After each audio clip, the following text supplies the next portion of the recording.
Digital 410 Productions proudly presents the What's the Scuttlebutt podcast with your hosts Dodd Abernathy, Jeff Copsetta, and Henry Sledge. What is going on, everybody? It's been a while. We took a little time off for the holidays, a much-needed break. But Jeff Copsetta, he can never take a break. Mr. Man had to go get him some online schooling. He'll talk more about that momentarily. But we're happy to have you guys back.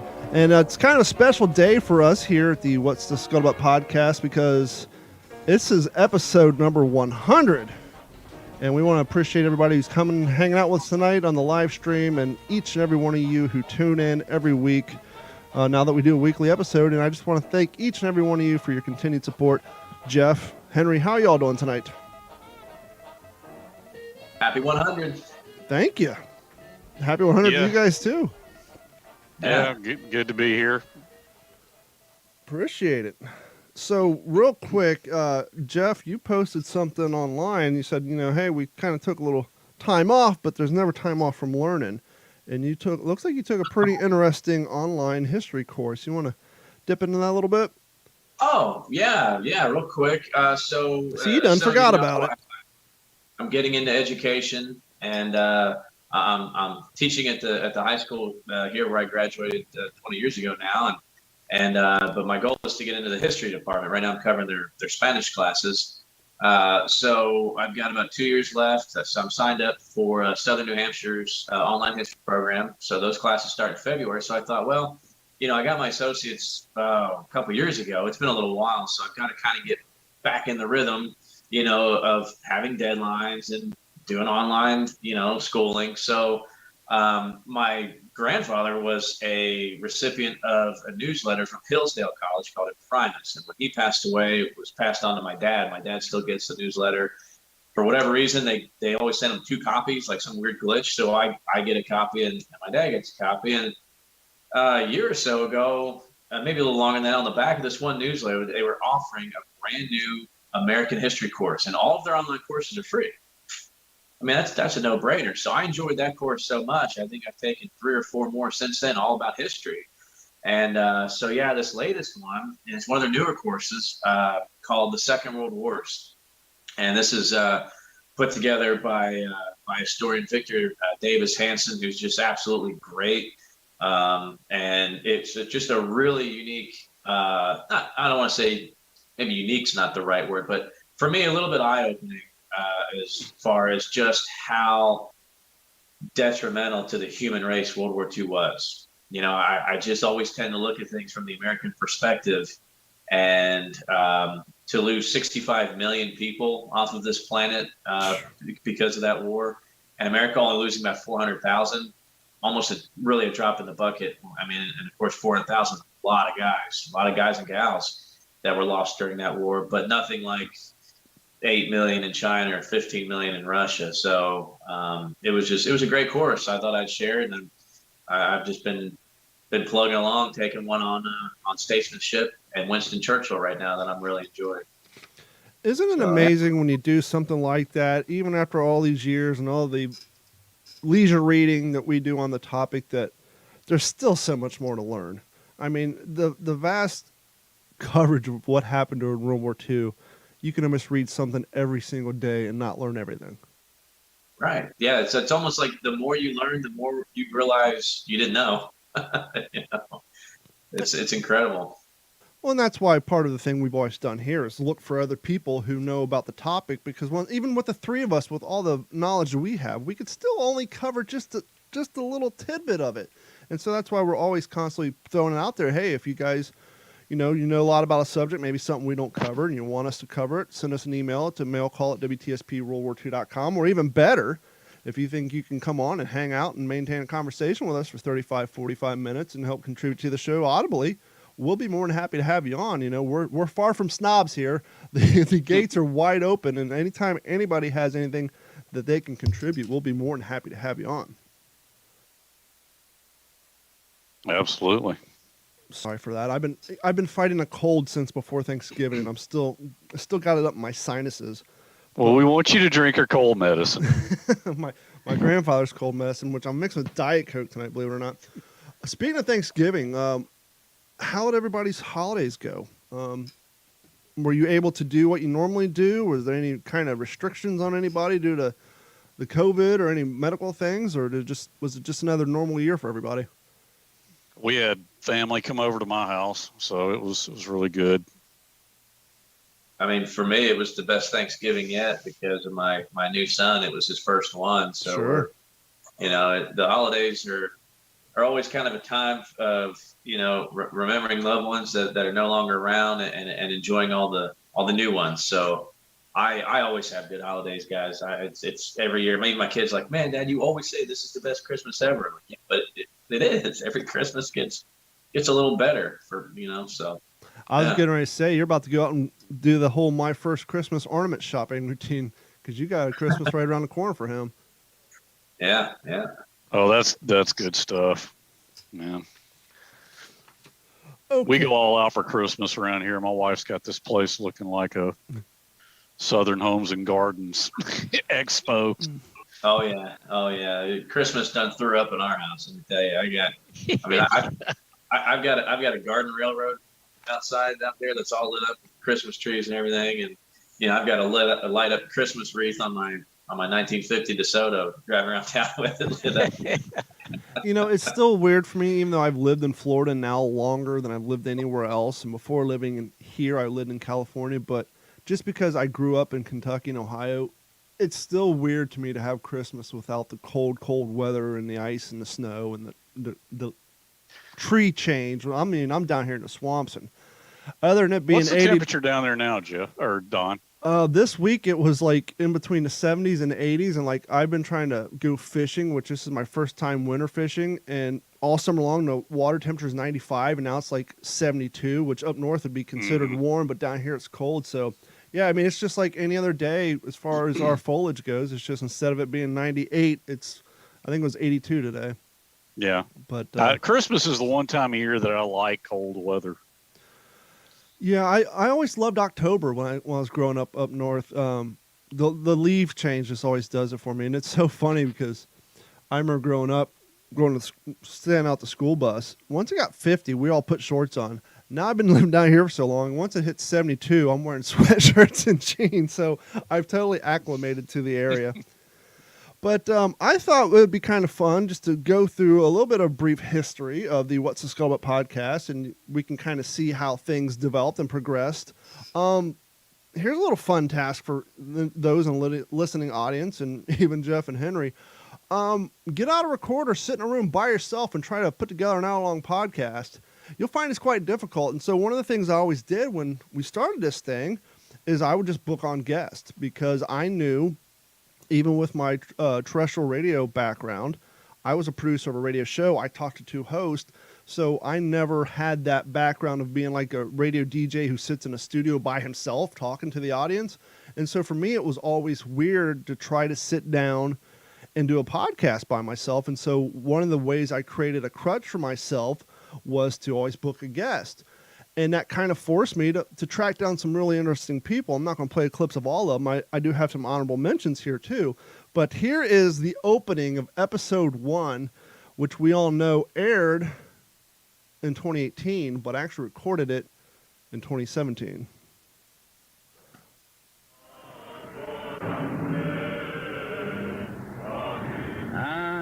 As usual, a Welsh hymn, a hymn of joy in sacrifice. In that spirit we carry on, ere a door no, and for long as this war lasts, these furnaces shall never go cold. We keep them as warm as the voices of those boys singing, and as warm as the greeting from Wales I now send to you. To our boys in the air, on sea, and on land, to the people in battered cities and towns throughout Britain, to our fellow workers in the mines, in the factories and the fields, aye, and to the women, God bless them, whose courage is our pride, to you all, a happy Christmas, and God be with you. The German air raids of northwest England would start in August of 1940 and continue on into the new year. The heaviest of these bombings occurred on December 22nd and 23rd and continued on to Christmas Eve and Christmas Day. On December 22nd and 23rd, over 272 tons of high explosive bombs were dropped over Manchester, England. On Christmas Eve and Christmas Day, another 195 tons of high explosives were also dropped throughout the city of Manchester. During this time of December 22nd up to the 25th, the Germans also dropped over 2,000 incendiary bombs over the city, killing an estimated 684 civilians and injuring another 2,000. This extended air raid on northwest England would go down in history as the raids on Manchester. We opened today's show with a broadcast that aired on Christmas Day in 1940. And as you heard, despite 4 long days of German air raids over the city of Manchester, the radio broadcaster went on the air to remind the people of Manchester and northwest England to essentially keep calm and carry on, to get up and go to work, do your part to win the war. But more importantly, that Christmas will continue as scheduled. And from Christmas of 1940 up to today, Christmas Day of 2017, welcome to the first episode of the What's the Scuttlebutt podcast. I am your host, Don Abernathy. And that's when my family knew that there's going to be a problem with podcasting, when he's in the studio on Christmas Eve or Christmas Day recording his very first podcast that would go on to torment this family for years to come. That's great, man. That's the Big Bang of What's the Scuttlebutt. That's great. And, that was real hard for me. I've been open about this on my other podcast and never really brought it up on here, but I actually have a learning disability. I was diagnosed with a learning disability in 2nd grade, and even in high school, I did not have to take science or math or reading proficiency test. That's the test that you need in order to graduate high school, because I had a learning disability. Even to this day, I can't even do like short division. My mind does not process it. But interestingly enough, even though I had a learning disability in math, science, and reading, in my senior year of high school, I passed my senior year with a D in college prep history. So who knew that the cat who couldn't read, who could not, I literally could not read aloud until I started working in radio and forced myself to read stuff. And so when I did that first recording, I had to record that thing like 6 or 7 times to sit here and read live into a microphone with somebody who has a learning disability who, the another thing about World War II, and we talked about in the past, I got into books. Somebody got me a Barnes & Noble gift card. I was like, what the hell am I going to do with this? I don't read. I can't read.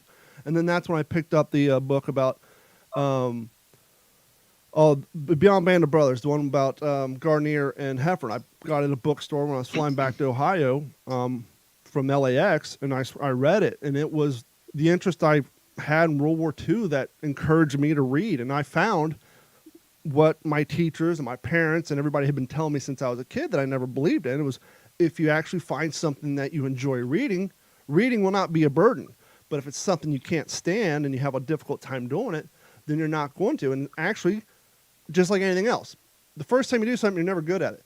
It was reading these books, the World War II stuff, the more I read, the more proficient I got, the easier reading got, and now I can, read things and record them. And it goes with Henry's father's book. It was probably like the 3rd book I ever had. I read that thing 3 or 4 times. I probably had to read it the 2nd time just because I didn't understand half of it the first time, but reading through it, I just got, it's like anything else, it just got easier and easier. So for someone to be in the position in which I grew up in, to have a history podcast where I actually research, write up things, and then record them, where I'm actually reading script, I've kind of come a long way in that fact. That's a very powerful story. Oh, thank you. Well done. So one of the things I wanted to do with this podcast is I wanted to interview vets, but as we know, it was getting, harder and harder to find them. But being a computer guy, I actually had a customer who lived right behind my shop who was a World War II vet. He got there near the end of the war, so he didn't have a lot of combat experience to talk about. But if you guys are a long-time listener to this podcast, even when I do sit down with veterans who have battle experience, I would never push them into that realm. I would just talk to them and let the conversation take it to where they're comfortable. And so to me, the fact that he didn't have any combat experience didn't mean anything, because I was just interested in talking to people who were alive during the time. Just like we've interviewed women civilians who were in the United States at the time and told us what it was like on the home front. And so the first person, World War II vet, I talked to, and I'm happy to say he's still alive, and I can look out my shop window and see him out there on his riding mower or selling mangoes out in the street, is one Mr. Martin Elix. And here's just a brief, real quick segment from him on episode number 2 with Martin Elix. I'm very honored to be joined by a World War II vet, Mr. Martin Elix. Thank you, Martin, for allowing me to come over to your house today and spend a Sunday with you. So we went to Ritchieville, Pennsylvania, and we lived there for a while, a short time. And then the mines around Farmington started opening up. And so he got a job at Carolina, which was one of those mines that was a ring around Farmington.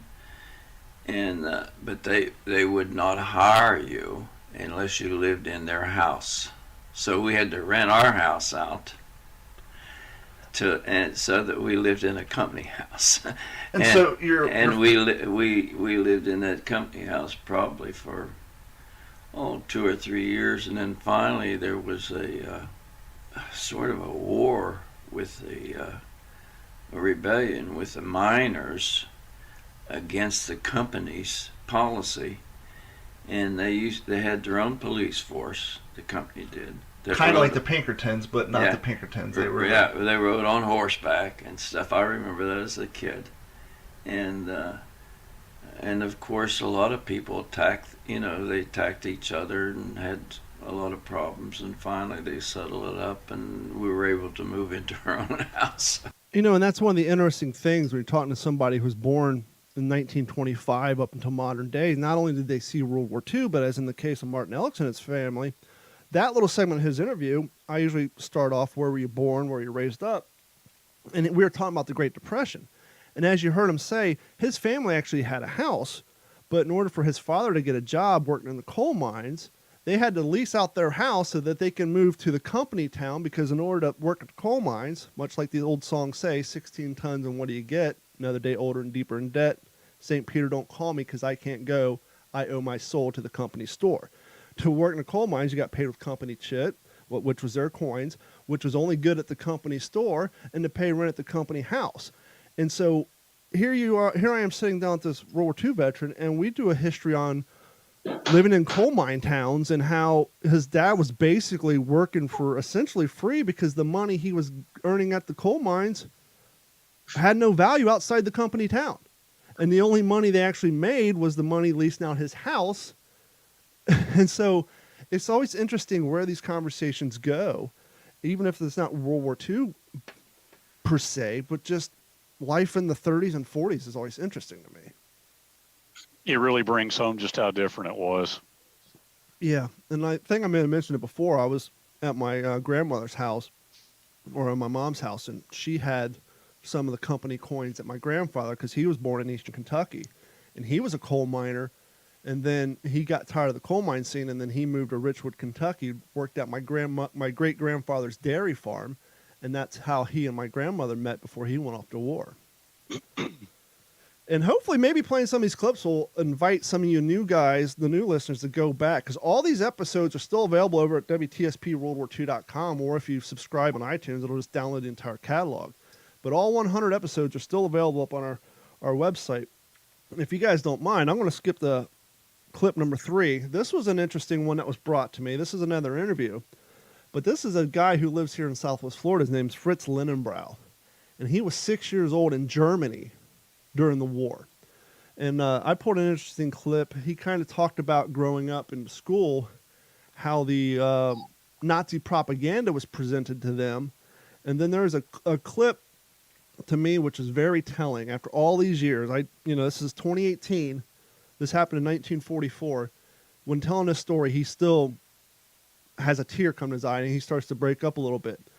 This is one of the interviews that I just wish I would have known a little bit better, because this is early in the history of the show. I recorded this at a beautiful house, marble floors, cathedral ceilings, not known of the acoustic nightmare it would become, and I literally had to process this interview like 8 times to try to remove as much echo. And I've actually had a huge fan of the show tell me this is one of the interviews that he couldn't make it through because of the sound quality. It's not that horrible, but I get it. If you're listening through ear pods, it can be a little taxing. But this is a very interesting and heartfelt clip from Mr. Fritz Lindenbaugh back in 2018. When we had gotten to school, we have to stand up. The teacher was the one who says Heil Hitler. And the pupils, we have to say the same thing.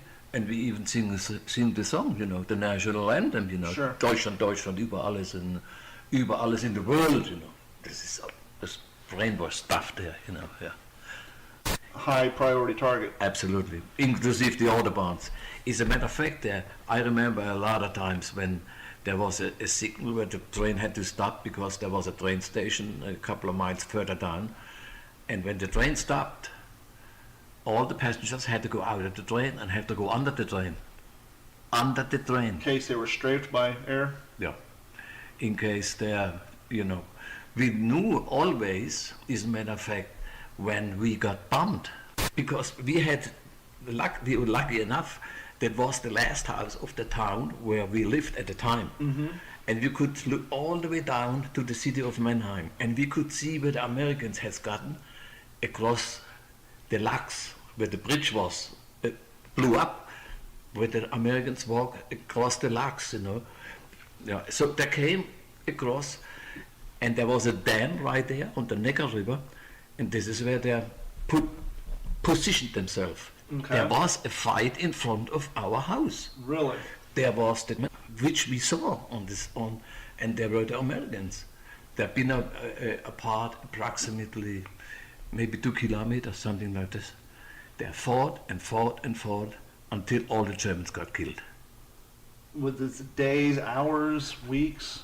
It was approximately 3 weeks. 3 weeks. Something like this. There were maybe 150 Germans or something like this. It was ridiculous.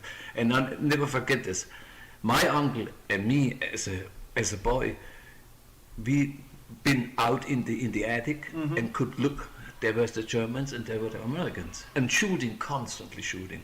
There is also a lot of Americans who lost their life as well. Yeah. I still remember with the Jeep where they hauled them to the cemetery, you know, where they're laying dead on the back of the Jeep and stuff like this, you know, a couple of. And I still remember very well also where the Germans, there may be 10, 15 left, and it was right there where the railroad track was, you know, what I mentioned earlier, the railroad track. And there lived a family. There was a gate where you could cross the railroad track. There was a gate with a house, and there lived a family in there, and we. I got to be careful, not getting sentimental. That's all right. It's such a unbelievable memory where guys called for help and no one came out of the house and helped. Oh, It's too dangerous. yeah. I should have preempted with that one by saying you'll hear a clip where the subject changes. I kind of squeezed 3 different subjects. Obviously, these are sometimes 2-hour-long interviews. I'm trying to boil down to a 2-minute. And by the way, if you guys are new to the show, all these interviews, if you go to WTSPWorldWar2.com and click on those who are there, there's 8 interviews with people who were alive during the time. Some combat vets, some in the case of Mr. Lindenbaugh, a 5-year-old boy literally watching all this go down, and you can hear after all these years how that trauma affected him these days. And in that interview, he talks about how his brother, who was 11 years older than him, was forced to fight on the behalf of the Weimar Republic and all that. And so, if you can get over I don't know, the audio I don't feel was that bad there. I've gone. No, it was not that bad. I've gone back and cleaned it up and republished it, but that one is definitely a good one to listen to, because one of the things I did at the end of that interview is I asked him, and it's actually a reoccurring question I have for these guys who are in their 90s and lived through the Depression and lived through a World War and lived through the era of the Korean War and Vietnam Wars. If there's something you could suggest to the younger generation, what would it be? And he had a pretty damn good answer on that one. So I strongly suggest going and listening to that one. Still with me, Jeff? Okay, we're going to move on to episode 12. Joshua Murray from J. Murray Helmet Restoration. We talked a while back about my love for M1 helmets, and I was like, well, I'll reach out to Jay Murray and see if he's interested in coming on. And I get this question brought up a lot, is how do you apply corking? And well, Joshua covered that on that episode. If I had a nickel for every time I had a guy ask me that question, I don't think I'd ever have to restore a helmet again. When it comes to because the M1 helmet, for your listeners, it's textured, and so they textured them because it would knock down the reflective quality. So if your helmet is wet and you're in the moonlight and it has this cork texture on it, it has a tendency to kind of dull it down just a little bit so it's not so shiny. That's the whole idea behind it. And it's crazy that they thought about that during the production of the M1 helmet, but it took them 2 years to realize having Marines wearing white T-shirts in the Pacific not a good idea.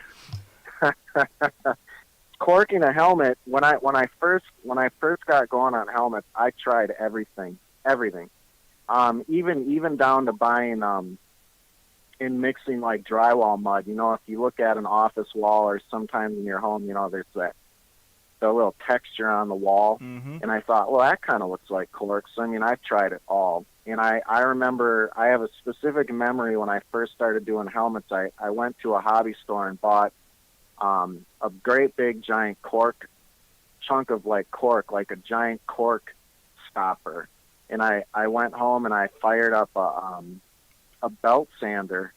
And I put the belt sander down, I nestled it between my legs. I kneeled down on the floor and put the belt sander in between my legs, pointing at the corner. And I laid out a big piece of paper, and I took that cork stopper and started running it across the belt sanding belt so that it would make it like cork dust. And I just was never satisfied with it. And I'm like, well, you're not going to ever spray cork through a modern Buffalo gun. There's no way. Gun system. It's just not going to happen. So I thought, all right. So I went in the house and I raided my wife's spice cupboard and I grabbed a basil jar, which is funny because after all these years, I think that was about 15 years ago, I still have the same shaker. I've never swapped it out. I'm kind of a creature of habit.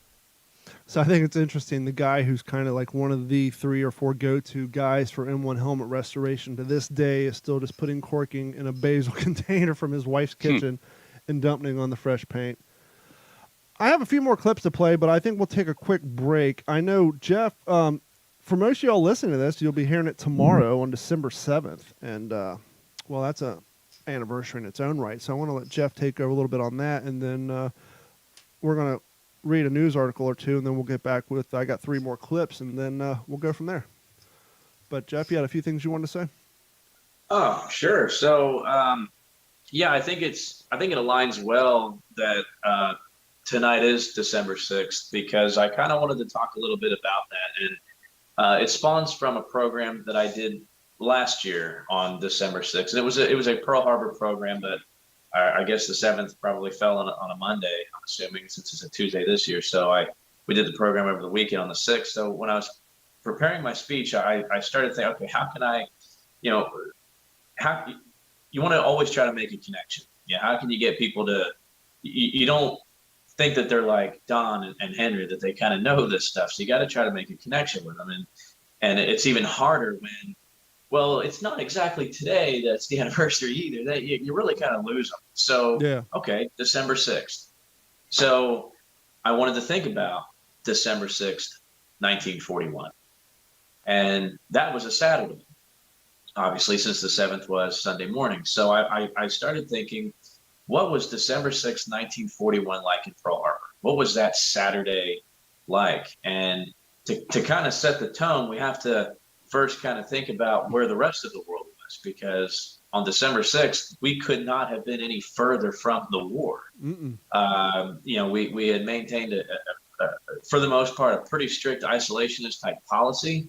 But of course, Churchill is just camping out on FDR's doorstep, wondering when we're going to get into this thing and save the United Kingdom. But at this point, the Japanese Empire, or what they called the Greater East Asia Co-Prosperity Sphere, if you on a map, if you measured that up by square miles, it was the largest empire in human history. This is bigger than anything the Romans accomplished or Alexander the Great or anybody.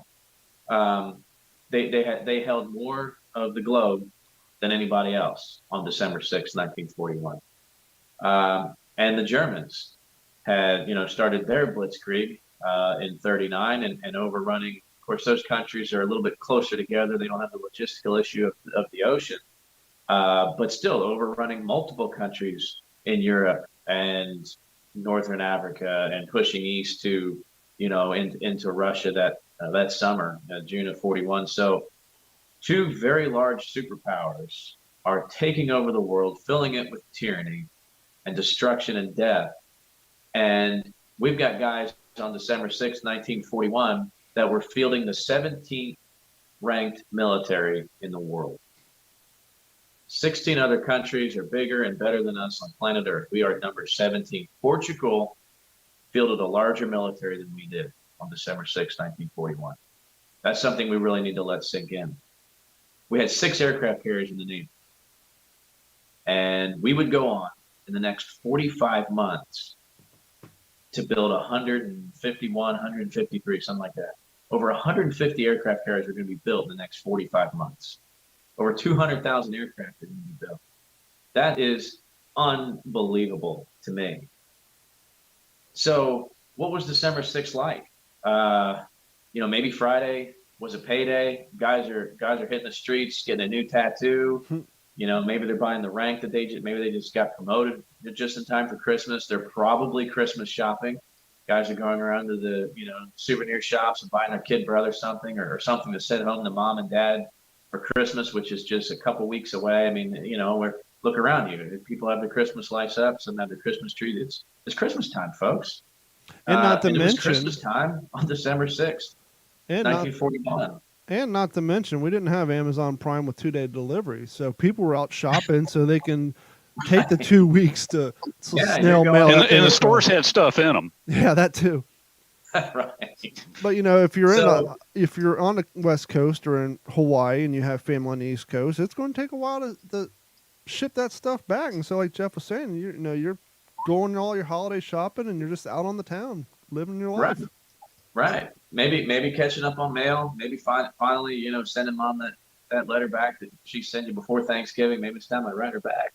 Mm-hmm. With all that said, it was just another normal day. And that day just kind of gets lost in the sauce because of what happened the following day. And, what I like to think about December 7th, now 80 years ago, we celebrate the birth of the nation on the 4th of July, 1776. But in my opinion, it was the American identity that was forged from the destruction that came out of December 7th, 1941. As much pain that it caused and what it did to the world over those following months, us as Americans need to also look back and be grateful in the aftermath and the effects that day had on us as Americans and on the rest of the world. Yes, there was going to be a lot more people that were going to have to die to create the world that we live in now. But some of those technological advances that happened because of wartime, the necessity during wartime has, dominoed into peacetime and has just multiplied exponentially in these past 80 years to the technology that we enjoy at our fingertips every day. Mm-hmm. So there's cause for reflection, but there's cause for pause. And as long as we never forget and always remember Pearl Harbor, I think that means maybe our kids will never remember or never forget Pearl Harbor and so on and so on, because I think that's what our boys would want. And the three of us are of age that we can kind of get a glimpse of what that must have been like the following day, because the three of us were all here for 9/11. And we remember what it was like seeing American flags on all the cars driving down the street the following week. And probably the last time I would think that regardless of what your political ideologies were That's probably the last time we all kind of got along, despite all the nonsense in the news. That's and all probably that. true.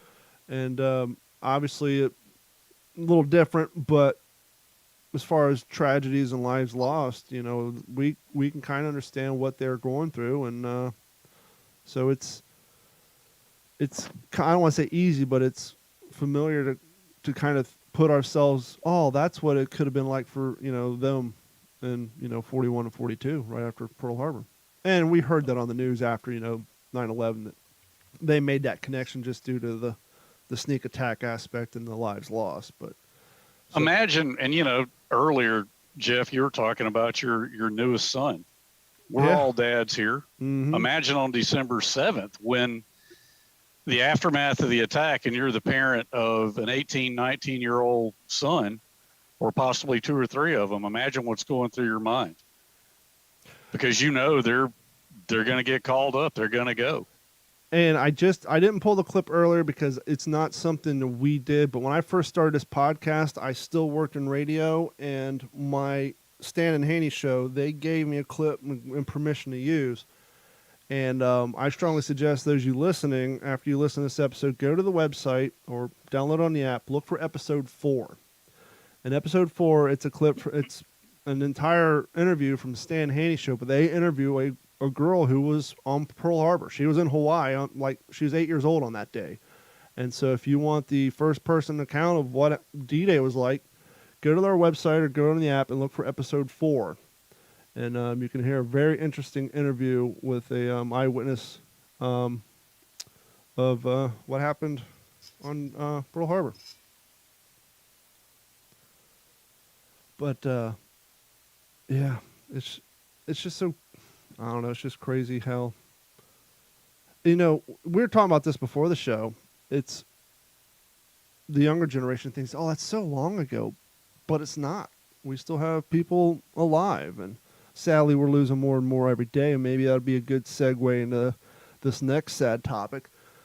What can you guys tell me about Edward Shames? I know that Leighton Hughes, who we had last time, had talked to him a few times, obviously through all the Band of Brothers stuff. And actually, I think our former guest, Brian Dimitrovich, posted something. I think he had done some stuff with it. I never interacted with him or met him. Yeah, Brian posted a picture. Apparently, he was at a Easy Company get together and was drinking some Grey Goose with Earl McClung, and Shames came over and participated and ended up signing his bottle. But the reason the name may not sound familiar with it, because as far as I know, the only reference in Band of Brothers is from this. You know what Dyke's problem is, don't you?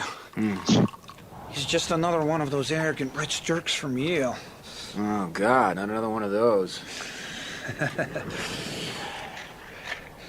Division's not gonna let me replace him just because I got a bad feeling about him. Even if they would, who'd I put in his place? Shames? Do not ever talk when I'm talking, you got that? Shames seen too many war movies, thinks he has to yell all the time. Both you little crapheads did not listen to a word I said during that briefing, did you? Or Peacock? God bless him, no one tries harder, but he's not cut out to take men And so into that's combat. probably... For those of you who watched the series many a times, it's probably the only real scene you're familiar with the name. Yes. And after, Don, after Leighton and I started really getting to be friends, he talked about Shames in some of our first conversations, and it sounds like he was a pretty contentious guy sometimes, and a lot of the other E-Company guys thought so. And then I'm like, well, I know the name. I got to process this. And then so here recently when I rewatched Band of Brothers, then I see that and I'm like, oh yeah, now I remember that guy. And to be honest with you, I didn't know he was still alive because from that one clip, you didn't think too much to do a whole lot of research on him. And so now I wonder, well, how did he feel? How does family feel about that being his only portrayal? That, okay, he's too much of a hothead to be put in charge of become a leader. But anyhow, the reason I bring that up, Dateline, December 6th, 2021, Army Colonel Edward Shames, the last remaining officer of World War II's Band of Brothers, which Brian Demetrius pointed out was not the case.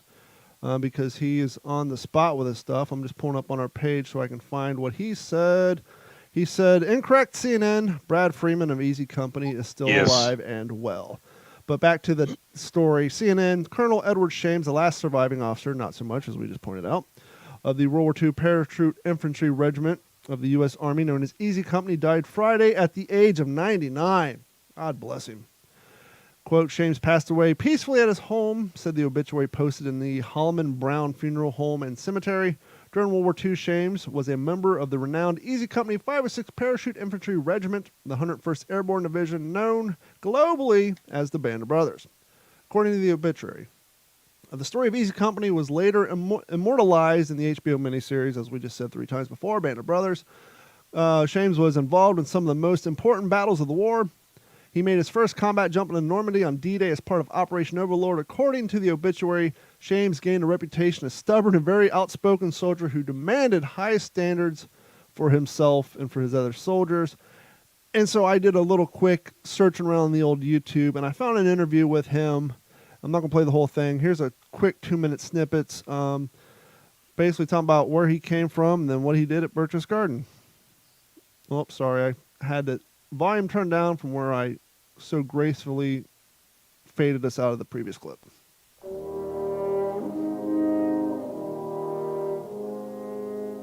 I'd never seen firing from every direction, in any direction, as I saw that morning.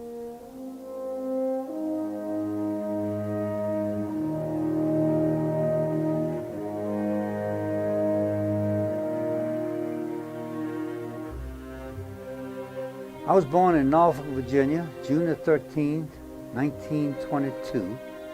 My family was Jewish. We knew that sooner or later that the United States was going to be involved in the war. I was only 18, 19 years old. I signed up at Fort Monroe, Virginia, to go into the 506 Parachute Infantry. Nothing has ever been before or since of what they put us through, including the running, the training, and also the obstacle course that was, we said, developed by the devil himself. They almost killed all of us. But on troop train, we knew that it was going to New York, and therefore we knew we were going to go to England. We trained very seriously in England because we knew this was the word to do. And this was in September 1943. At the Eagle's Nest in Birch's Garden. We were the first ones there. Naturally, we did what any God-fearing soldier would do. We looted the whole place of everything that we wanted. I got a little bit of the silverware plus a bottle of cognac, Hennessy cognac. And on the bottle of cognac it says, for the Führer's use only. I kept the bottle of cognac and I brought it home, and I used the bottle of cognac to celebrate my son's 13th year bar mitzvah. That I brought more men home from my platoon than any of the 200 platoons in the 101st Airborne Division. Of that I am proud of. I was tough. I wouldn't take no for an answer. I wouldn't take a lot of bull. I was concerned with bringing those men home. The mission first, bringing the men home. After he was talking about getting the silverware, I had to flash back. Remember in the scene when Spears is walking through the dining hall and the maitre d's running off, and then there's another guy behind him. I wonder if that was the Shames character. Is that you talking about when Lieutenant Welsh? I thought Kitty would like this. You talking about that? Or? No, that's when they first get to Birch's Garden. You see, actually, yes, you're right. I think Winters, and then another guy came up and they smacked his hand. I wonder if that was Shames. But back to the CNN article. Here's something interesting. In Germany, he was the first member of the 101st Airborne to enter Dachau concentration camp just days after its liberation. And after the war, Shames worked as an expert on the Middle East affairs with the National Security Agency. He later served with the United States Army Reserve Division and retired a colonel.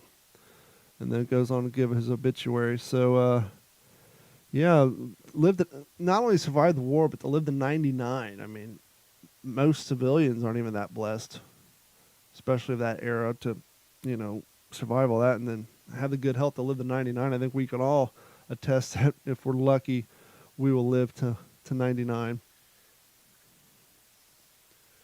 I was talking about Go ahead, Jeff. I said I plan on it. Yeah, well, that's where we're a little lucky now with technology. I'm thinking, my knees are bad from all the years of skateboarding, but by the time I need a new knee, they'll be pretty much off the shelf, and I can pick one at my leisure. For those you watching home, you can kind of see I have a Christmas sweater style T-shirt on. This is actually the WTSP World War II Christmas shirt, and you can't see it at home, but right now it has a picture of an M1 Garand on it, and it says, "Dear Santa, all I want for Christmas is an official Springfield Armory M1 rifle semi-automatic, chambered in a 30-06 with a cherry stock, complete with an 8-round M-block. Thank you, Ralphie."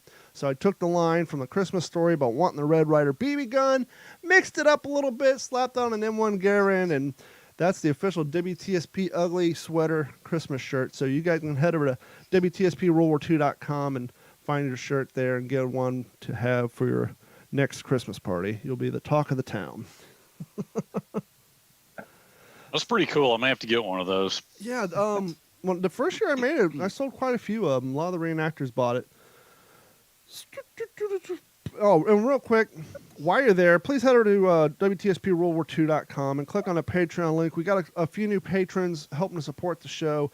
We are just about there where all our overhead for web hosting, paying for all the services, to restream and all that stuff is just about paid for. So I truly want to thank each and every one of you who sign up each month. It's $1 a month.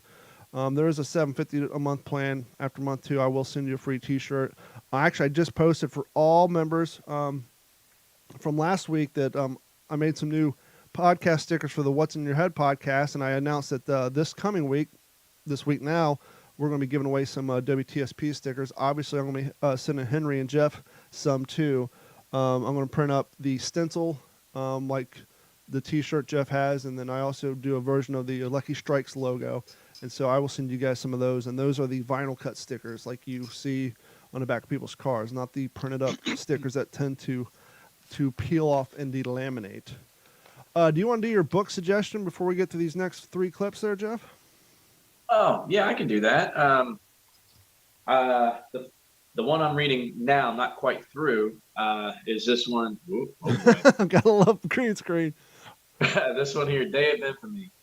This is written by Walter Lord, and some people may remember Walter Lord as kind of having probably one of the best novels written about the disaster with the Titanic.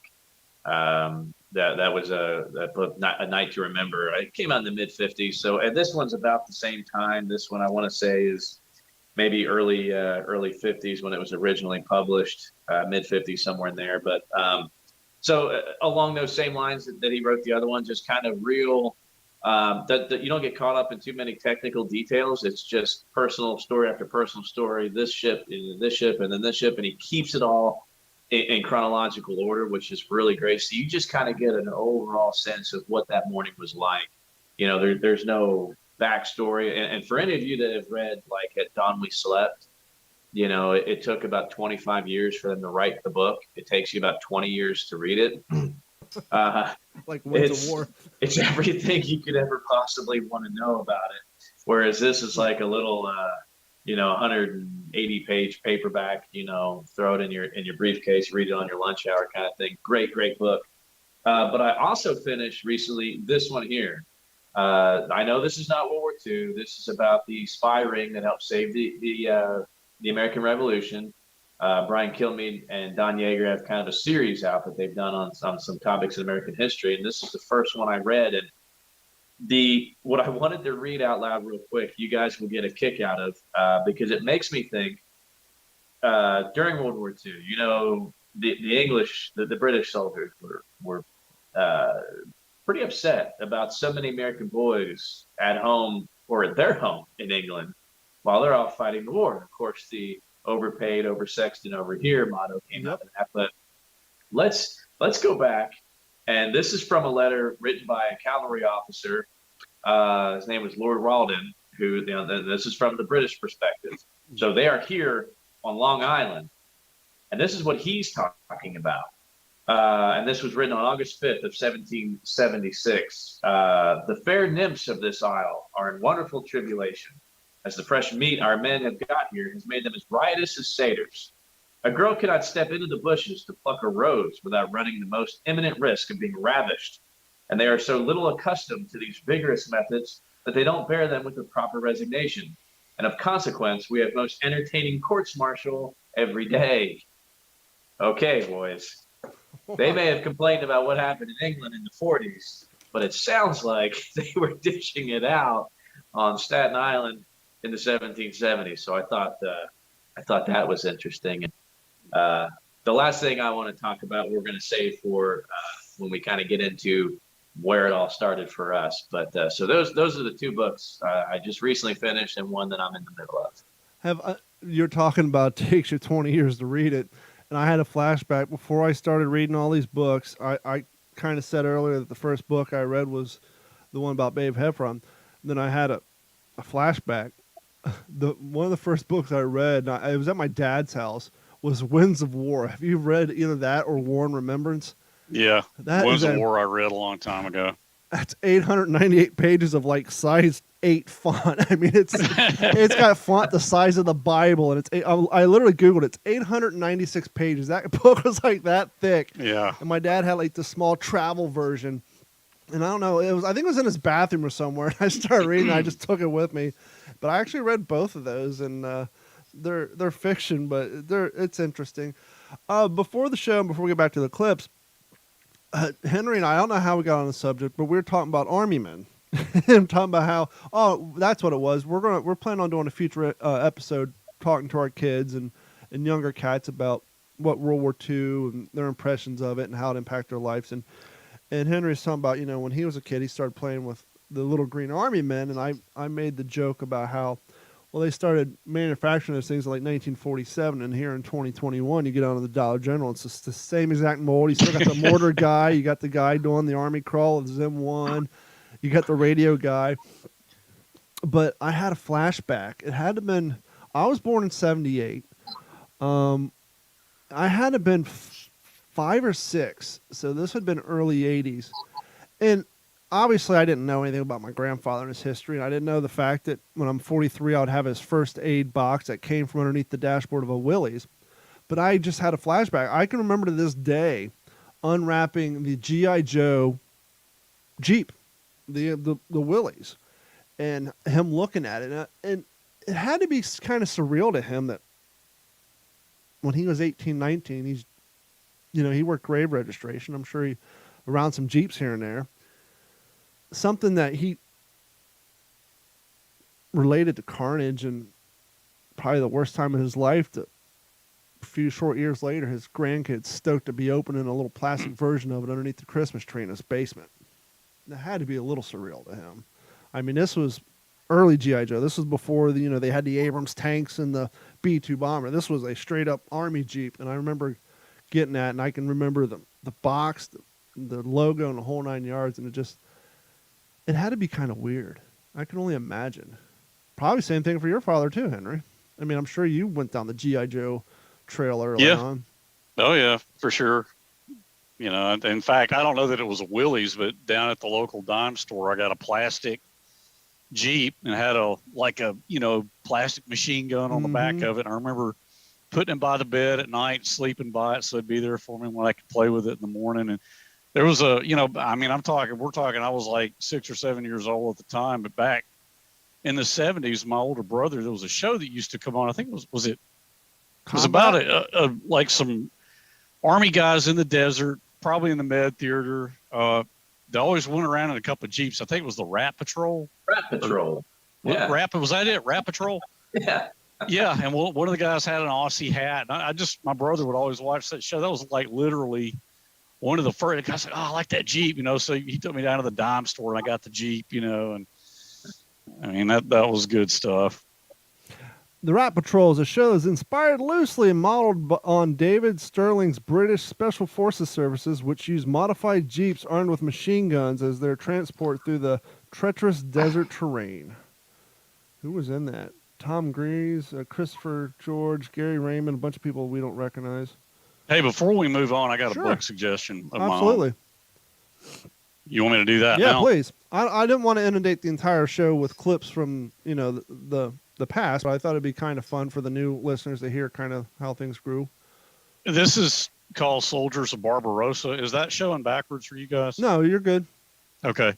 I heard about it on Paul Woodadge's World War II TV, but David Stahl, who wrote it, was talking about this book as well as several others that he's written. But this book is a collection of it's outtakes of letters and diaries from German soldiers on the Eastern Front, all the way through, from the beginning of Barbarossa, not until 1945, but well on into 1943. But it's pretty interesting stuff. Very good book, and I love the Eastern Front. That was like one of the first parts of World War II that really kind of grabbed me when I was younger. Yeah, it's one of the things I need to do. Every time we talk about books, I keep thinking the same thing. I need to broaden my horizons, as we were saying at the beginning of this podcast. With all the research and reading we do, there's so much that we don't know. And every time we talk about it, I look at this book that I got for Christmas a few years back. It's called A Fatal Dive, and it's about German U-boats. And so it's like, well, I got content right in front of me. I can definitely expand my horizons. So I think maybe I got another book on read. I know I'm slow. I'm just now getting ready to finish up September Hope because I only read probably about 30 minutes a night because of all other stuff. But that being said, thank you guys for reaching out to us. And I dearly apologize. I'll try to track it down because we had kind of a week and a half, almost 2 weeks off. Sir, your email, I can't find it. I was just browsing through it. But, we do these book reviews and make suggestions. And, I mentioned on the one episode that I found this one on eBay and I was going to read it. And somebody actually tagged me either on a picture on Instagram or Facebook. I looked at our Facebook messages and didn't see it there.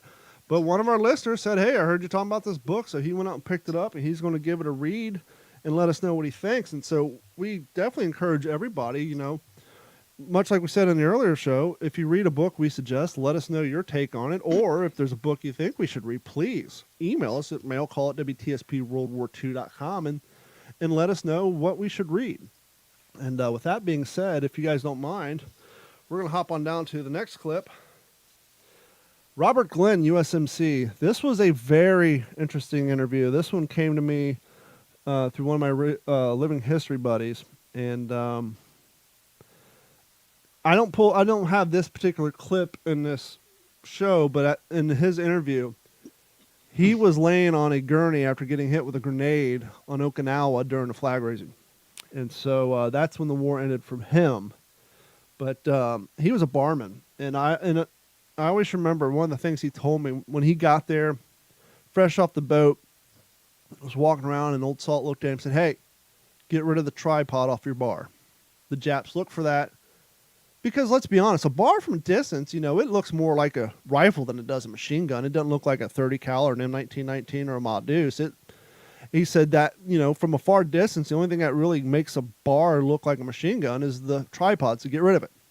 He said he took the tripod off. They never had the tripods. Only time they put the tripods on was when they came back for refit and were forced to go do target practice. They would supply them with tripods. They would do their target practice, take the damn things off, throw them back on the ground, and head back out to the front. And so this is an interview with Mr. Robert Glenn, who sadly, about 6 months after this interview, passed away. The lieutenant says, I want you to lead this thing. You're going to be the point man out there. And I said, I've never done anything like that. You've been in combat, and we got to have somebody that knows what they're doing out there. So they put me out in front. And we went a little ways, and I say the Lord was with me because I heard things nobody else heard. And I turned around and told him, held my finger over my mouth, in a silent position. And I moved on, and I went around a huge tree that had been uprooted in one of them monsoons they had. And as I stepped around it, a Jap jumped right up in front of me. In fact, he was so close to me, I couldn't raise my rifle. I just squeezed the trigger where I was at. Well, a sergeant had come up behind me and another one was running off, and he shot him. But then we turned around and moved on, and as I came into an open ground, I was out in the middle of it, and I noticed some Japs behind a big tree that was off right at the corner or, edge of that little opening that I'd walked into. Mm-hmm. So I just stopped, and I turned around, and I motioned for the sergeant to come up. He came up, and I said, now look over my shoulder, but don't, act anyway or anything. Just look. And he says, yeah, I see him. I said, all right, then let the others know that we're going to shoot. So he went back and let them know, and then he came back to me. And I said, you take the ones on the left of the tree, and I'll shoot at the ones on the right. Well, it was 2 on the left and 2 on the right. I didn't see but one, and I shot him. Well, the second one started running off, and I shot him, but he was carrying a suitcase. And when I got to him, I opened up the suitcase, and the suitcase was full of Japanese money. One of the other things we've done a lot on this show, and I've been threatening to do it, and I just started doing it tonight, and hopefully I'll have the page up by the end of the week, and that is to make a page. You guys can find all the interview with authors, and one of the authors we had on here was Clay Bonnyman Evans, who I had the privilege to attend the Tarawa reenactment in Fort Morgan, Alabama a few short months later. And Clay wrote the book, Bones My Grandfather, about his grandfather, Alex Bonnyman Jr., who was posthumously awarded the Medal of Honor on Tarawa, and whose bones were not recovered from the island until 2012 or 2015. So we're going to skip ahead, and here is a brief little segment from that interview. In November of 1943, when he and the rest of the Marines of the 2nd Division sailed for, they really sailed for the Solomon Islands, where they did some amphibious assault training, and then went off to Tarawa. They didn't even know where they were going until they were underway. So it was quite a big secret. Like I say, I mean, the way I think of him is he was just a man of action. He was, depending on who you talk to, he was a daredevil or he was reckless. He was impetuous or he was courageous. But the fact of the matter is he was a guy who liked to test himself. He was what we would call an adrenaline junkie today. There's a little story I tell in the book about how he used to freak everybody out because there was a cement swimming pool at his parents' house in Knoxville, Tennessee. And from the time he was a boy until he was, a grown man, he used to love to run up the roof of the bathhouse and just hurl himself about 12, 15 feet across the cement into the water and just terrify his parents and everybody who was watching. He was a guy who did not back down from a fight. He liked to have a drink, and when he got going, he enjoyed that kind of thing. So he also, it's worth probably pointing out, he didn't turn out to have the skills to make the grade, but all the way back in 1932, looking for adventure, he joined the U.S. Army Air Corps because he had hoped to become a pilot. Now, before we wrap up the show with the final 2 clips, I want to do a little honorable mention. Like I said, I didn't want to do an entire hour just playing clips, even though I damn near did. I hope you guys don't mind. But I want to mention, Jeff, are you familiar, or Henry, have you seen, because he has a very big Facebook footprint, Image Works World War II, the photos he does? Heard of it. Yeah. I actually did an interview with him. Not sure, probably episode 15 or 16. I'll have to track it down. Very interesting. He's talking about how he got into doing these, and he does these insanely beautiful World War II reenactment photos. He's not a living historian himself per se. He found a group of very, very fine-tuned, authentic, high standard group of guys over in Europe, and he goes out and they have the Jeeps and all that stuff, and he shoots these fantastic photos. And so that was another great interview. Another great interview, episode 41, actually had Alex and Ranger, who are both, ironically, Rangers per se, at the Springfield Armory site, the historical site. And they give the full rundown from how George Washington pinpointed the location where he wanted it built, all the way up through the history of the guns that were designed there. We talk about the M1 Garand, the Thompson. We go on to talk about how the Springfield Armory firearm of today is not the same Springfield Armory of yesterday, how the government never put a patent on that name.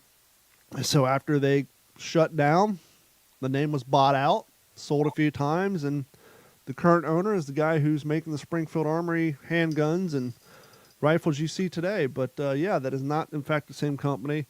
And then one of the early interviews I did on site was the Holocaust Museum down in Naples. It's another good one to check out. And we had Luke Schertzel on here, who was the producer and director of Wonderland, who featured Tom Berenger. But then along came episode number 42, the episode that would kind of change the dynamic and where this podcast would go. And if you'll allow me, and you don't edit this out, Sure. Today marks the 15th anniversary. It's all over my social media, and I'd love to give a shout out to some former colleagues of mine. Fox Troop 9th Cavalry Regiment, 15 years ago today, took a picture when we first pushed up into Baghdad, and we all 15 years, man. Time flies, man. It was 15 minutes ago in Yeah. my mind. And that's what really helped me harness the energy that I could try to give RJ and Chelsea. I'm not a consultant. I'm not a historian. I'm a former soldier. I just wanted to be a part of this. Sure. Because the greatest generation, as we all know, is slipping past us. And like I said before, there are so many stories. I have a short amount of time left where I can go up to one of these heroes and say, is that how it was done? Mm-hmm. And I don't like to think about the day that they're no longer with us.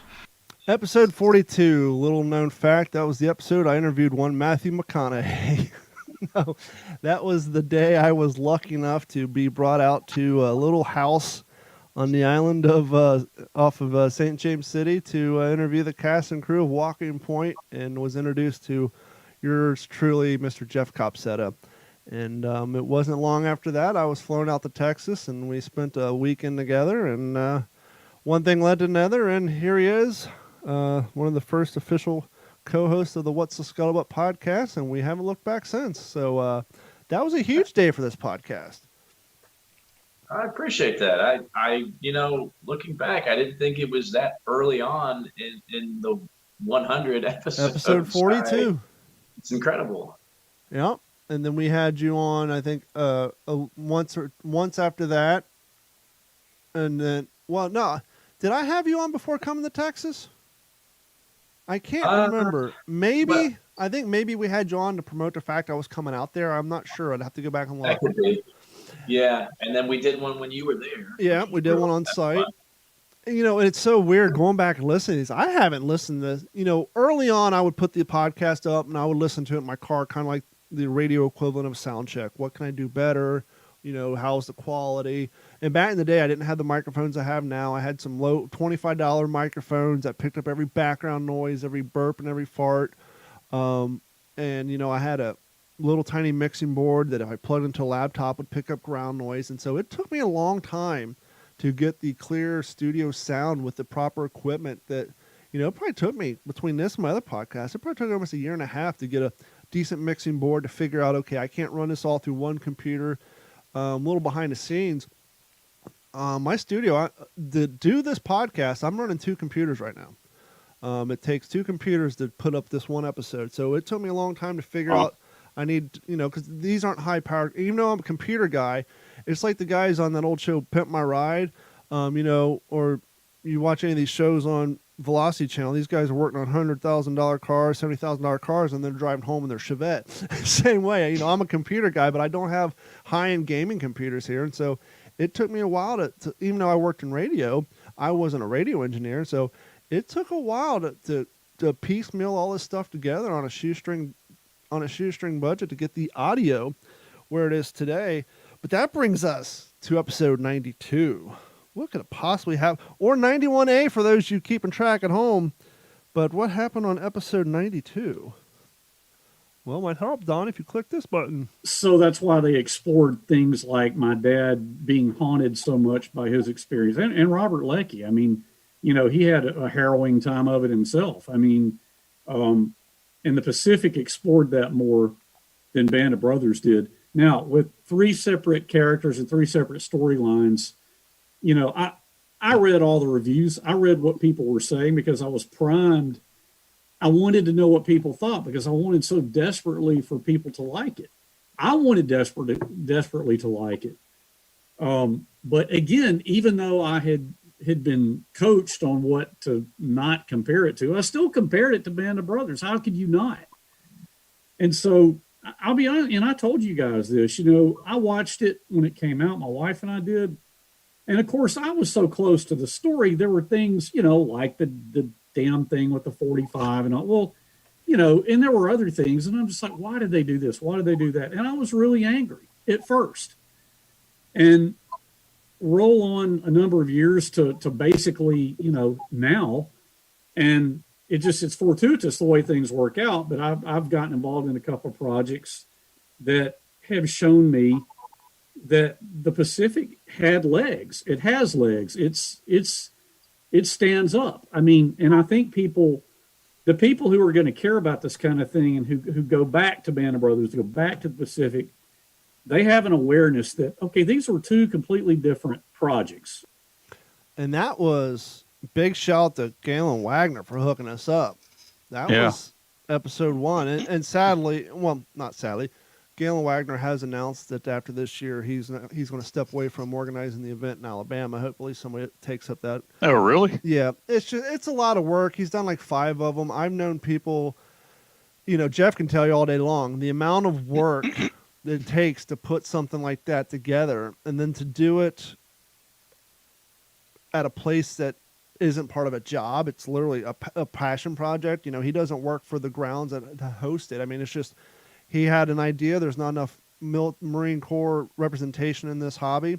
He found a location. He actually got sponsored by the Alabama Marine Corps League. He of himself is a retired Marine, and it was a passion project. He did it for 5 years, and he's going to allow someone else to carry it on. I think he kind of proved his point that, hey, this is something that can be done. Here's how you do it. There's an interest in it, and he got out of it what, I'm talking out of my ass. I haven't talked to him about it, but this is just from my experience of people who's done it. It's a lot of work, and I think he accomplished his goal, and he's just moving on with other things. But huge shout out to him, because if it wasn't for him, you wouldn't be here. And as we said at the top of the show, episode 1 was filmed in this room on a $25 microphone on a $30 mixing board on Christmas Day Eve. I think I recorded that at midnight. Wow. If you would have told me in 2017 at midnight that I would be hosting episode 100 with a cat from Texas and a fella from freaking Louisiana, sorry, Alabama, I would not have believed you. Maybe I would have thought, well, maybe I'd have a fellow Florida reenactor here, but I would have never thought, we would be spread over 3 states and record an episode 100. So, and slowly building an audience, it still blows my mind. When I was at that train event, and it was funny. It wasn't even about the pod. He got there through the podcast, but we were talking about TikTok, and the guy's like, yeah, I was the guy who mentioned you on TikTok when you're fishing. Don't flip your kayak over because your phone will end up in the bottom of the lake, but I found you through the WTSP. And so it's weird how, sometimes you feel like there's just the 3 of us doing this for the 3 of us. And then when you come across somebody, perfect example, Jeff, when I came out to visit you in Texas, the first thing that's really happened to me through this podcast, you had a gentleman who was part of your group. He said, Not only did he say, "Hey, I listen to your podcast, but I went to the same school as your daughter." Turns out this cat grew up in my town in Grove City, Ohio. Went to Franklin Heights. Actually, his freshman year was the same high school I went to. Then he moved to the competing high school, and at some point he moved to Texas and fell in with Jeff and listening to my podcast. I was like, holy shit, small world, to actually go to Texas to meet somebody who went to elementary school with my daughter and freshman year at the same high school as me. And I'm sorry I forget his name. The gentleman you introduced me to when he was like the first volunteer there that day. I think he has red hair. I forget his damn name. I'm trying to think myself because I remember the conversation. I'm trying to remember. There's so many guys that participated in that. It'll come to me. Hopefully, he's listening. Yeah. Hey. And that's been a little while. I still talk to some of those guys. Of course, I'm no longer doing that for a living. But I talked to one of them just yesterday, and when I started this new living history unit here in Burnett, I pulled a lot of those guys from over there to double dip and to help me out here, just because they just they love doing it. And where else can you go bust brass and shoot Thompsons and BARs and everything like that for the public? And unfortunately, those opportunities are kind of dwindling, because of where we're at in the world today and the sensitivity towards firearms and everything. So it's really limited the ability. So we're lucky here in Texas to be able to do that kind of stuff, at this museum here at the airport and for different public programs and at air shows and things like that. Because you can't take guns out of war. It's always going to be there, and people like guns. People come out to see them shoot, to smell the gunpowder in the air, because that's what Henry's dad did, and they did it because they had to, and we do it because of them. I always had a saying: we do what we do because they did what they did, and we're just going to continue to do it. Talking about small world, I was at that event at the Van Cassinger Express in Paris, Florida, and one of the guys from World War II Armor was driving his Jeep, and your name came up, and he asked me about Aaron, your boy Aaron. Oh, that was Taylor Briggs from World War II Armor. Yeah, but he was. Yeah, we're having a conversation about Aaron, and so it's like, here's another Florida reenactor talking about a cat in Texas that I know, that I met through Jeff, and so it really zooms in on how small that the community really is. Absolutely. And but you guys have anything you need to plug or get out there and spread the word about?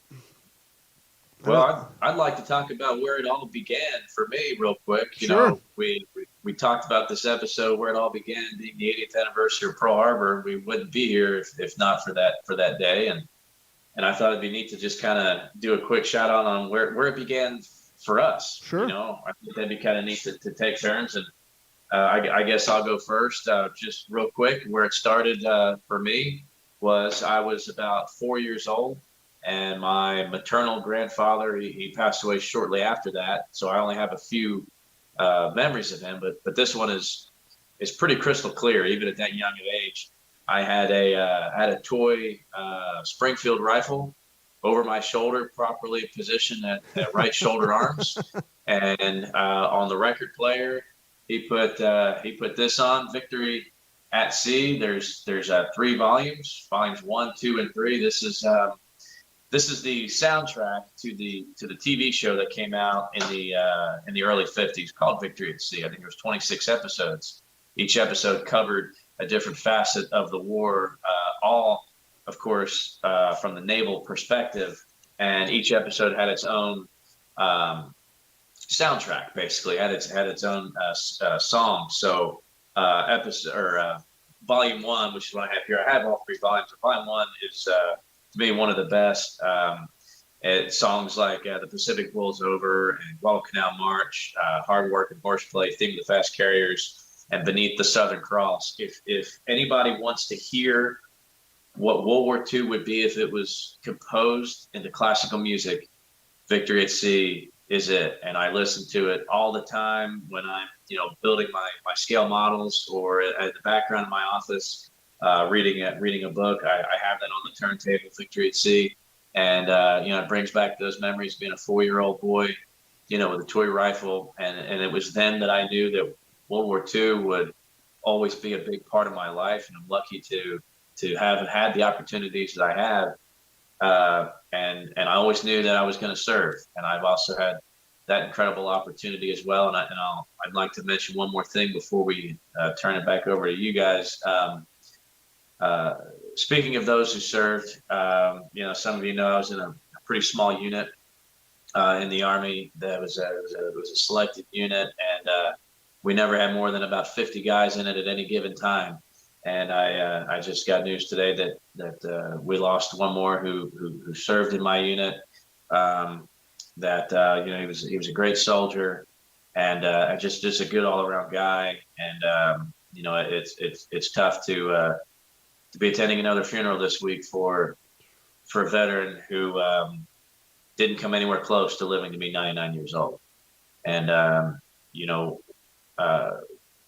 would just like to mention that this is not the first funeral I've had to go to now for the guys that I've served with. And let me tell you, they always say, oh, when you thank a vet anytime you see one, and I'd like to say that and especially at a time like this in the family of this soldier, that thank the mom of a vet.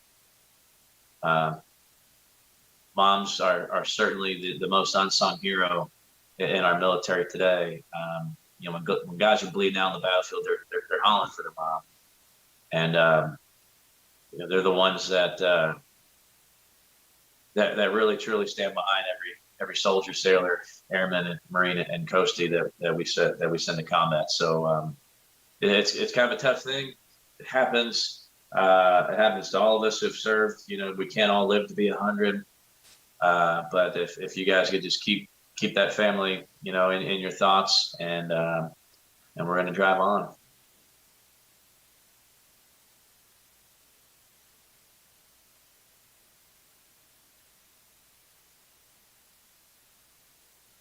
No, I just want to intentionally leave a little pause there just to give that thought a moment before we went on with the show. But definitely prayers for that. I'm deeply sorry for your loss, Jeff, and we'll everybody put out prayers. How about you, Henry? Where did it all get started with you? We were jokingly tossing down the gauntlet before we went on the air with you in this subject. So tell us about your uncle. Well, it was my brother and me going down to the dime store in Montevallo, and the little green Army helmets that they had. I'd get one of those and a little, the Tommy gun with a little the little clapper in it. And then we'd run around in the woods behind the house, playing Army, playing World War II. And then in the afternoon, we watch Hogan's Heroes. That was coming on every afternoon, Hogan's Heroes. And Rap Patrol, as I mentioned earlier. And getting the bag of soldiers, the guy with the rifle and the mortarman and, all that, and setting those up. And, another guy that was a friend of my brother's, he had a little model of a German Tiger tank. So, just seeing those things and forming a visceral connection with it. And then the movies of the day, like, Where Eagles Dare, which that came along a few years later with Clint Eastwood and Richard Burton. Patton was another one. Battle of the Bulge. Just any World War II movie that came out, really getting into that. But I just kind of always had an appreciation for it. And then there was a Time Life picture history book that had been put out by Time Life. It was huge. And it covered the entirety of World War II, every theater, all the years of it. And I can remember just sitting on the floor looking through every page of that book, being equally fascinated by the European theater, the Pacific theater, the Med, Eastern Front. And then when my family and I would go down to Mobile to visit my grandmother, my brother would always say, "Hey, let's go in there and get Uncle Edward's medals out of the out of the bureau in the hall there. And so we'd go in. He would have been about 12. I would have been about 5. And my Uncle Edward had been 741st Tank Battalion in the Battle of the Bulge. And we would get out his medals. He had 3 Purple Hearts, a Bronze Star, and a Silver Star. Wow. And then in the back room, his tanker's jacket was hanging up. And I can remember John taking that out, going, man, this is Uncle Edward's. He wore it in the Battle of the Bulge. You know, and even at 5, 6 years old, man, I just thought that was so cool. Mm-hmm. And just to verify it, the tanker jackets did have a zipper, correct? Yeah, it did. And this one, like, it just had the ribbed collar. Yeah, like Jeff. So Jeff, when you came on before the show, Jeff was talking about how the jacket he's wearing right now looks like a modern day tanker jacket. And I said, with the color, you can't really see the collar, but it has the same ribbed collar. But he said, well, the only difference is this one has a zipper. And I was like, no, the tanker jackets actually were the tanker and the airborne jumpsuit were like the few that actually had a zipper. The rest of them were buttons up. Yeah, this one did have a zipper. It had like a wool lining. And I had that jacket for many years. And there was also the Nazi building banner. I've told you guys about that he ripped off the town hall because 2nd Armored went through Pilsen and at the end of the war. But, you know, it was just that stuff, man. I mean, just feeling connected to it, looking through any picture book I could find, just having an appreciation for the history. I can remember my family and I were in a restaurant. I was probably about 10 or 11 years old, and I was really into the airplanes. And my dad had struck up a conversation with a guy at the checkout line, and apparently this guy had been a Navy Hellcat pilot. Wow. And I remember my dad say, hey, this is my son Henry, and he's, hey, he flew F-6F Hellcats. And the guy, and you know, these guys were like our age. You know, they were not old men at that time. Mm-mm. And I remember the guy was like, yeah, I wanted to fly bombers, but they didn't trust me with a big plane, so they made me fly a little one. You know, and I just wish I could reach back and just go, okay, what carrier were you on? Yeah, what, you know. But I don't know, man. I feel sorry for these youngsters coming along who will never know a World War II veteran. Yeah. To them, and as crazy as it sounds, to them, the Vietnam vets are going to be the World War II vets. Yeah. Yeah. You know, there's 2 times on this podcast I've interviewed people who were military vets not of the World War II era. And one of them was a Vietnam vet. And I asked him, and it never occurred to him, and he never processed the thought before. But I asked him, I said, what's it like to be the last generation to actively fight against communism and to see where we're at nowadays? And he's like, I never thought about it. That the Vietnam War was that was the last actual combat against the communist country. And he said, it never occurred to me that was the case. I said, yeah, because all the other modern day wars are against Muslim nations and other nations, but Vietnam was a truly communist. That's what we were fighting against, was communist Vietnam. But he said he never thought about it, but yeah, it's weird.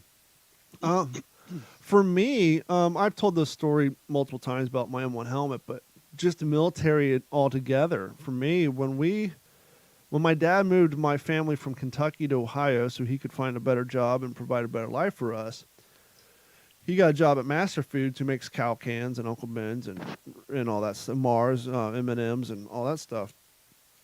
We rented a little townhouse that what we found out.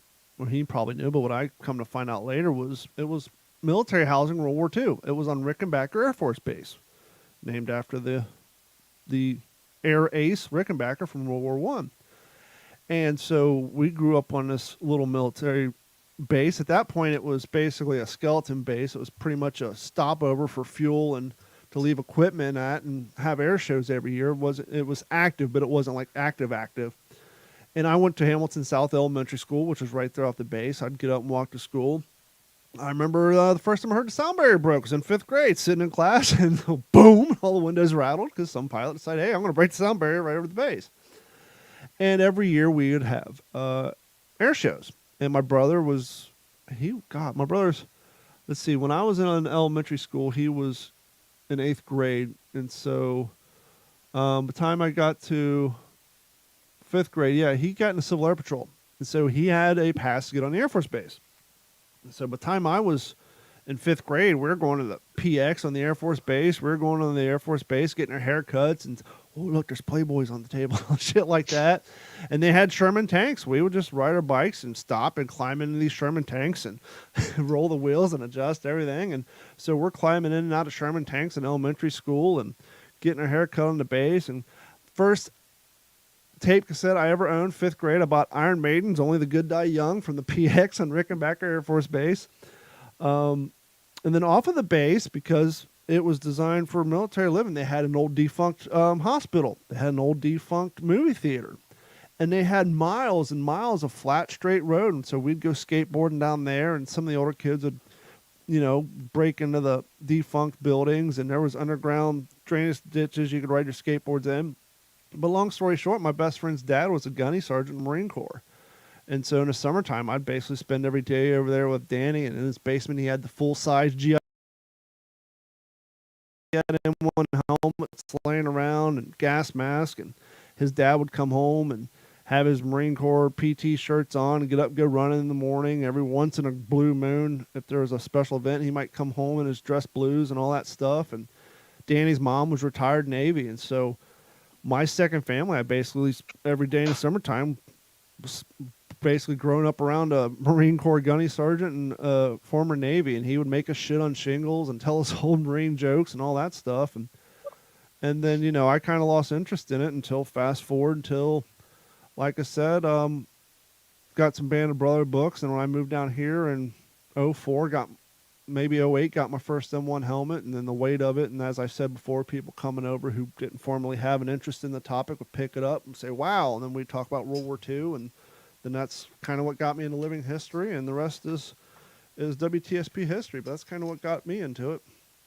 And so, just being around Danny's dad and his mom and all that, and spend all that time on the Air Force Base, buying old defunct helmets and liners, and stepmom getting us stuff from the old surplus stores, and growing up in Kentucky too, we'd go out in the woods and play guns and all that stuff, and we'd all run around the Rickenbacker Air Force Base community in our 3-4 sizes too big BDUs, carrying plastic M16s, and just run around the neighborhood causing mischief and mayhem, and that's pretty much where we got our start on it. But yeah, nowadays kids play guns, they get kicked out of school. Yeah. I mean, just think about the fact that we had a activity called guns. What are you doing? Playing guns. And how many of us played the one pump BB gun rule? Pump the gun one time and you're perfectly suitable for shooting each other with them at a good range. No eye protection. You just go out in the woods and shoot each other with BB guns. I mean, we did all that dumb shit. But yeah, it's just different times, I guess, huh? Yeah. Is that what you're looking for, Jeff? That was awesome. This is a great 100th episode. It's everything I thought it would be. Well, I appreciate it. And, once again, I didn't want to spend the whole time, but I figured why not? We got these clips, and going back and like when I was editing some of these, it's like, wow, I'd forgotten about a lot of these interviews, and going like when I was pulling clips of the veterans I was talking to, I was like, wow, I'm actually proud of some of these. And I just wish we had the opportunity to find more vets. I mean, I know they're out there, but sadly, as sad as it sounds, I'll be out in public and I'll see a gentleman with a hat on or at a restaurant, and usually they're with their adult children, and I'll go up and talk to their daughter or their son. And your dad served in Korea? Yeah, your dad served in World War II. Which, by the way, we're more interested in talking to Korean War vets. So if you guys know any Korean War vets, send them our way. But it's at the point now when you meet a World War II vet or their family, the first question is that your father? Yeah, how's he doing? He's well. Is he lucid? Because obviously to carry on a 30-minute conversation. I mean, I see cats on TikToks all the time. Well, they do like a 30-second thing, but they're like, nah, he can't carry on a conversation for more than 5 minutes. And it's sad, but yeah, it's at that point now. It's like you want to interview somebody, but you gotta ask the hard questions first. And that's why I always say, if you know somebody who's able to do it, even if it's from a telephone, we've done them. I've interviewed people in hospice who are more wanting to get their story out. And, yeah, so whether it's over the phone or wherever, I've interviewed people over Skype, Zoom. So if you guys know relatives, guy down the street, like I said, Martin Elks, still alive, still mows his grass. He's still out there. So they're out there, and a lot of them are. You wouldn't even know they're 95, 96. A lot of them are just rolling around like they're in their late 70s, early 80s. So please, if you know them, just reach out to us, and we'll do the groundwork and get it set up, because we definitely would love to expand our catalog. And as I've always said too, one of the goals I have is get a handful of these. Is just send all these interviews I have the unedited rough cuts that I would love to just if they're interested, send them to the National Archives. Here you go. Here's some interviews. If you can find some interesting artifacts, go ahead and pull them out. But here's the uncut, long-form interviews, and just, let somebody do something with them. Because, why should we just be the only ones sitting on their interviews? But I think what's that? Yeah, well said. That's a neat factor. I mean, you've got the resource, but to be able to share it, that's what's important. Yeah, and that's what I always tell people is they're wanting to get their story out there. Yeah, I'll edit it and share it with my audience, but I always keep the long form version, and we'll do something with it in the future. But I think that's going to wrap up this episode 100 of the What's the Scuttlebutt podcast, your favorite World War II based podcast. And to be honest with you, that's why we put based podcasts in there, because we know we're going to talk Korean War and Vietnam War or Gulf War, what have you. So that's why we put the caveat of World War II based podcast, because sometimes we get off the subject. But on the behalf of Henry Sledge and Jeff Copsetta, we want to thank each and every one of you for hanging out with us and downloading the podcast. And looking at the numbers, our show is growing. Took some years, but we're getting there. And thank you to Jeff and Henry both. I couldn't do it without you guys. And thank you guys for contributing and making the show what it is. It means a lot to me. I don't know if I'd still be around here for episode 100 if it was still doing it by myself. So you guys are definitely, it's our show. It's not my show. It's our show. And I greatly appreciate you guys making this show what it is. And I appreciate you guys, the audience. And I think we're going to be back next week. And I think we have a couple of guests on the books for the next few episodes, right? I got to look at our calendar. Is John McManus for next week?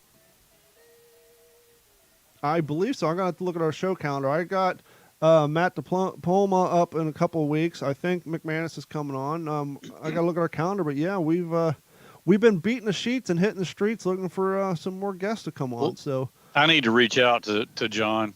Because he had messaged me right after I was on Paul Wood Edge's World War II TV. And then I back and forth. I'm like, hey, I co-host a podcast. Would you be on it? And I'm reading one of your books right now. One of my co-hosts, or both of them, love your book. So, yeah, I need to reach out to him and confirm. But I want to say it was the middle of December. Yep. And so thank you guys so much, and we will talk to you next week. This has been a Digital 410 production.